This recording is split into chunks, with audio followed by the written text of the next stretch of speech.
I'm curious about a kid from Brooklyn named Jeffrey Epstien. Who skipped 2 grades, graduated at 16. Got into an elite math program at NYU. Dropped out and then at 21 was hired to teach physics at the most exclusive private school in Manhattan without a degree.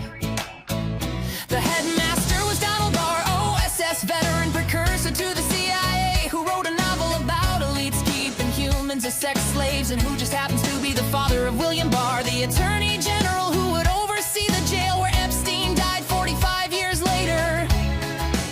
Small world.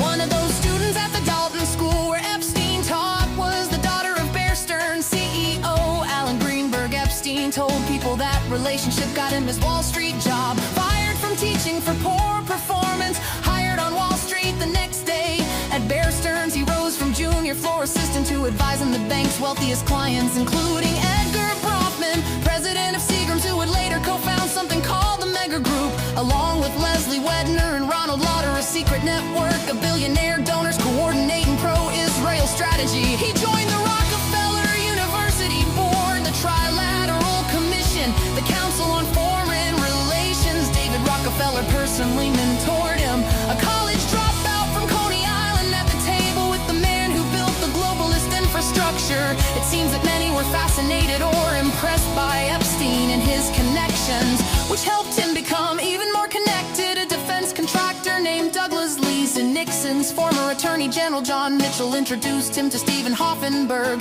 who says Lee's recruited Epstein for British intelligence, and Hoffenberg introduced him to Robert Maxwell.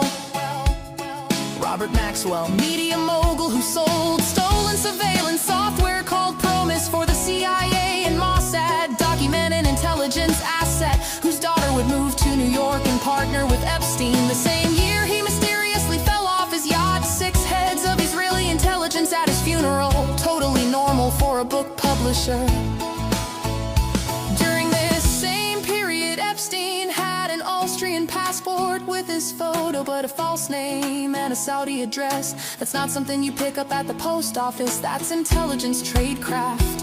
One of his clients was Adnan Khashoggi, the middleman transferring American weapons from Israel to Iran. Iran-Contra, same scandal involving the CIA, same CIA whose precursor employed Donald Barr, same era Bush was running the agency, then the country. And a CIA front airline called Southern Air Transport would later relocate its headquarters to service the brands of Les Werfner, the man who would give Epstein everything. But that's part 2. I'm just curious how a math teacher from Brooklyn ended up with a fake passport, a Rockefeller mentor, a seat at the Trilateral Commission, an intelligence recruitment chain that runs through defense contractors, and a former attorney general, and a direct connection to the man who sold spy software for the CIA and Mossad.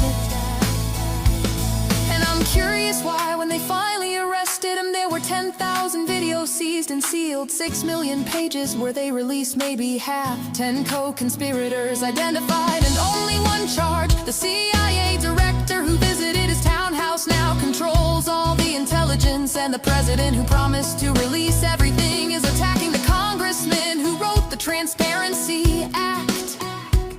I'm just curious if those files stay sealed, not to protect one man's secrets, but to protect the system that created him.